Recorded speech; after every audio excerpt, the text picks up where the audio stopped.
Selamat pagi Sobat PPG, selamat datang di podcast kelompok kami. Di sini saya Bella Setianingrum sebagai moderator dalam podcast kali ini. Sebelum itu, saya ingin memperkenalkan teman-teman saya yang akan berbincang mengenai konsep pendidikan inklusif sebagai pemenuhan hak anak berkebutuhan khusus dalam pendidikan. Halo teman-teman, saya Putri Purwaningsih. Halo, saya Yasinta Alifah Fayamyami. Halo, saya Sulistiawati. Halo, saya Batiar Fitra Haninu Marsya. Halo, saya Ayu Nur Hidayati. Yang pertama, kita akan membahas tentang definisi pendidikan inklusif di berbagai negara yang akan disampaikan oleh Putri. Halo teman-teman PPG, hari ini kita akan membahas topik tentang definisi pendidikan inklusif. Bayangkan, jika setiap anak tanpa terkecuali dapat belajar, bertumbuh, dan berkembang bersama dalam satu ruang yang sama. Bukan karena mereka sama, tetapi karena sistem pendidikan kita mampu menerima dan menghargai perbedaan. Inilah esensi dari pendidikan inklusif.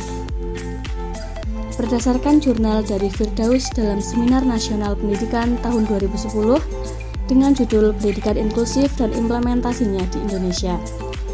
Pendidikan inklusif adalah sebuah inovasi dalam dunia pendidikan yang dirancang untuk menjamin bahwa mereka yang memiliki kebutuhan khusus mendapatkan hak yang sama dan mengakses pendidikan. Bukan sekedar hadir di sekolah, tetapi juga mendapatkan pengalaman belajar yang memfasilitasi kehidupan yang layak dan bermakna. Pendidikan inklusif menantang sistem konvensional yang memisahkan anak-anak berkebutuhan khusus dari lingkungan belajar yang reguler. Sebaliknya, inklusif menekankan pada peningkatan partisipasi siswa dan pengurangan keterpisahan dari budaya, kurikulum, serta komunitas sekolah. Konsep ini sejalan dengan pemikiran Hodgkinson dan Vickerman tahun 2016 yang memetakan berbagai pendekatan dalam mendefinisikan inklusi. Yang pertama, definisi penempatan, di mana siswa dengan disabilitas atau yang membutuhkan dukungan khusus ditempatkan di kelas umum. Yang kedua, definisi individual tertentu, fokus pada pemenuhan kebutuhan sosial dan akademis siswa dengan disabilitas. Yang ketiga, definisi umum, pendekatan yang lebih luas memenuhi kebutuhan semua siswa, tak hanya yang berkebutuhan khusus. Dan yang terakhir, definisi komunitas, membangun komunitas belajar yang inklusif dengan karakteristik tertentu yang mendukung keberagaman dan partisipasi aktif semua anggotanya. Sobat PPG, tantangan pendidikan inklusif di Indonesia masih besar, mulai dari kesiapan guru, aksesibilitas sarana, hingga penerimaan sosial. Namun, semangat inklusi adalah semangat kemanusiaan, bahwa setiap anak, apapun latar belakang dan kebutuhannya, berhak mendapatkan tempat dan ruang kelas yang sama, tempat mereka bisa bermimpi, belajar, dan tumbuh bersama. Mari kita sebagai calon guru, kita bisa menjadi bagian dari perubahan, karena inklusi bukan hanya soal kebijakan, tetapi soal sikap, empati, dan keberanian untuk menerima perbedaan.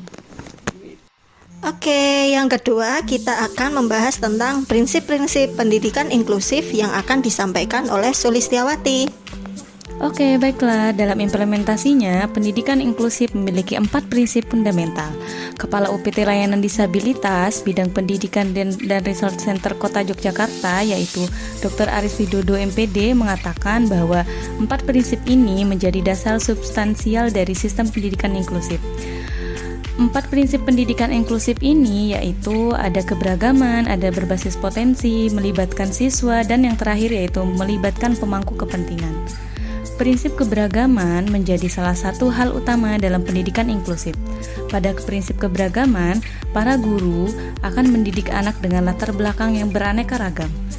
Guru tidak hanya mengajarkan anak dengan tingkat kecerdasan rata-rata, namun juga semua anak termasuk ABK.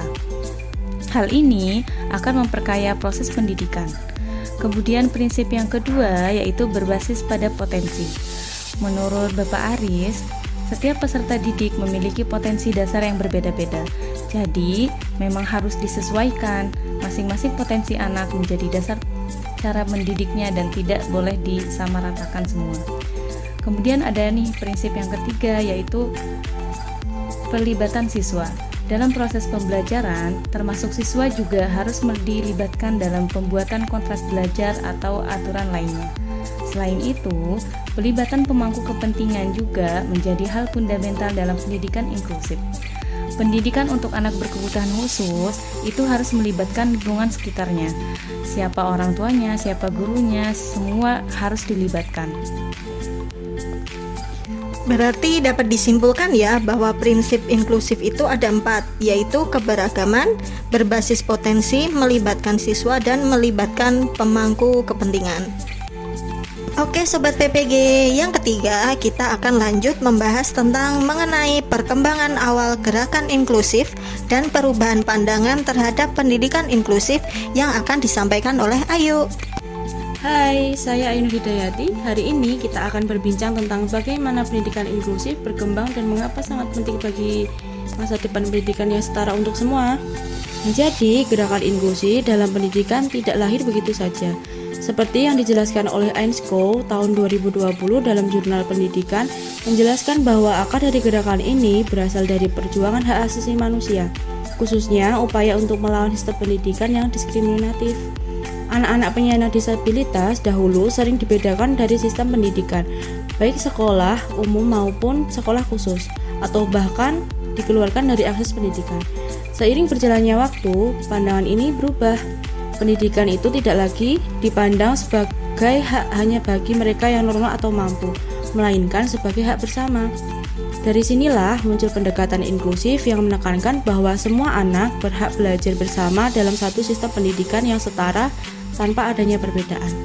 Pendekatan ini yang awalnya segregatif artinya membedakan antara anak berkebutuhan khusus dengan anak yang lainnya, kemudian berkembang menjadi integratif, yang artinya anak berkebutuhan khusus termasuk dalam kelas umum. Saat ini kita bergerak menuju inklusi penuh yang menekankan diferensiasi pengajaran, aksesibilitas, dan yang terpenting penerimaan terhadap keragaman. Lalu bagaimana inklusif di Indonesia? Menurut Mansur tahun 2019 dalam bukunya yang berjudul Modul Pendidikan Inklusif yang berisi tentang bentuk nyata dari upaya memenuhi kebutuhan pendidikan yang setara, khususnya mereka yang rentan terhadap diskriminasi.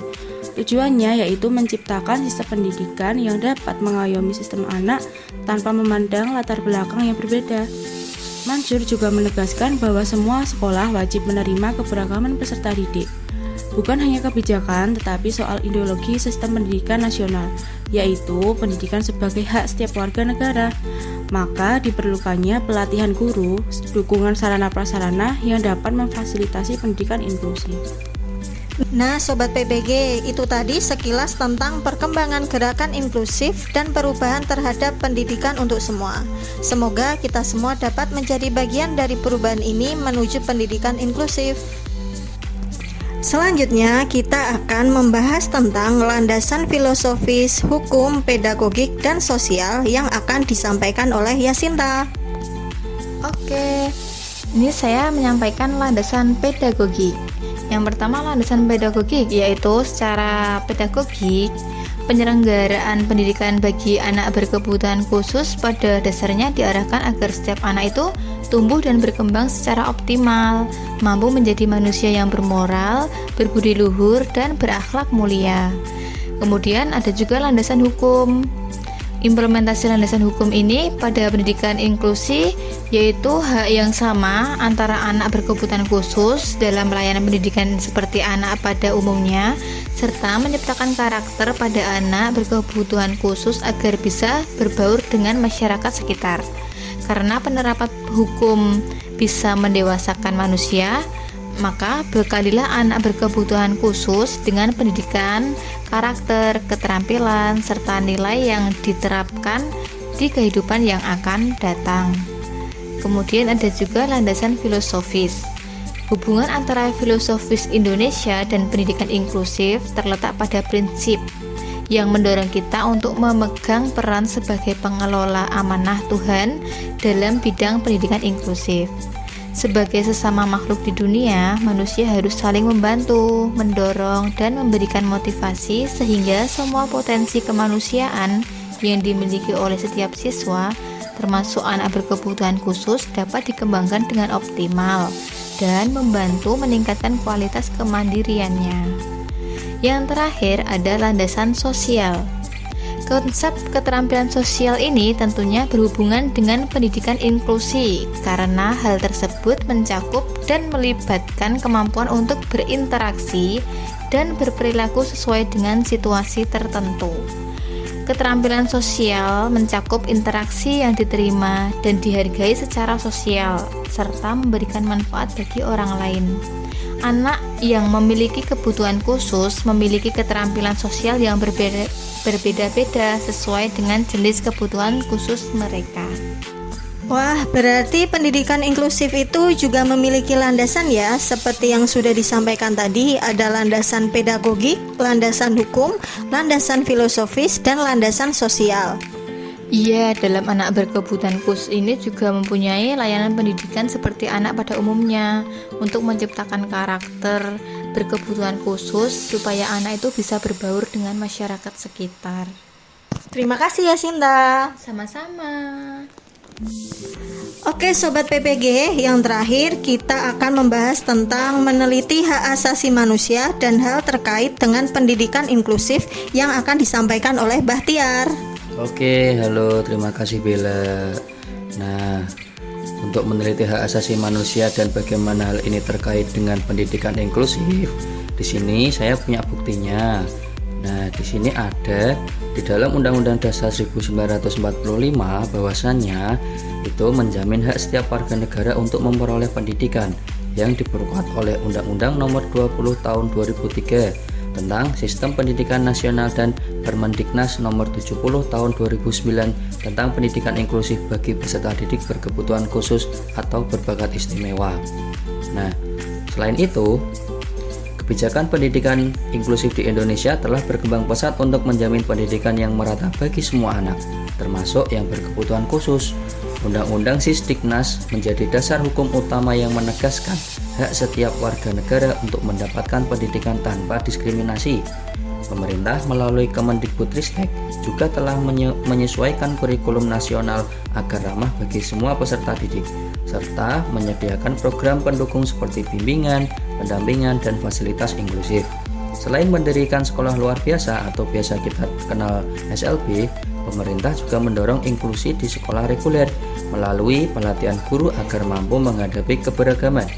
Kebijakan penerimaan siswa berkebutuhan khusus di sekolah umum, pelatihan guru, dan peningkatan kesadaran masyarakat menjadi bagian penting dalam menciptakan sistem pendidikan yang inklusif dan berkelanjutan. Nah, di sini ada beberapa tantangan dan hambatan dalam implementasi pendidikan inklusif Bella. Salah satunya, 1. Keterbatasan sumber daya seperti ruang kelas, fasilitas, dan tenaga pendidik terlatih masih kurang. Kedua, minimnya pelatihan guru karena guru belum dibekali pengetahuan dan strategi untuk pembelajaran inklusif. Lalu yang ketiga, adanya aksesibilitas fisik seperti banyaknya sekolah yang belum ramah bagi anak dengan disabilitas fisik. Yang keempat, koordinasi lembaga lemah, kolaborasi antara pemerintah, pendidikan, dan lembaga sosial belum optimal.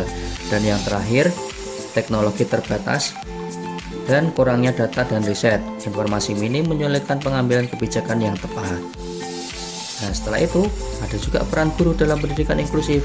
Peran guru dalam pendidikan ini sangat krusial. Guru harus menciptakan lingkungan belajar yang ramah, menghargai perbedaan, dan mendukung semua peserta didik. Mereka perlu memiliki keterampilan pedagogis, mampu membedakan metode pembelajaran sesuai kebutuhan anak, dan membangun hubungan positif dengan siswa. Guru juga berperan dalam menilai kemajuan secara inklusif, bekerja sama dengan tim profesional, serta terus mengembangkan kompetensi melalui pelatihan. Selain sebagai pendidik, guru menjadi advokat yang memperjuangkan hak dan penerimaan anak berkebutuhan khusus di sekolah dan masyarakat. Wah, berarti pendidikan inklusif itu berperan penting ya dalam menciptakan kesetaraan dan penghargaan terhadap keberagaman di dunia pendidikan. Betul Ibu Bella. Nah, meskipun masih menghadapi tantangan, Berbagai kebijakan dan peran strategis guru telah menunjukkan dampak positif bagi semua peserta didik.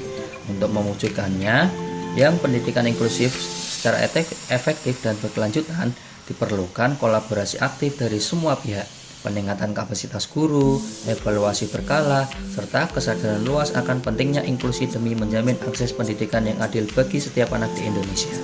Terima kasih Bahtiar. Sama-sama, Bella.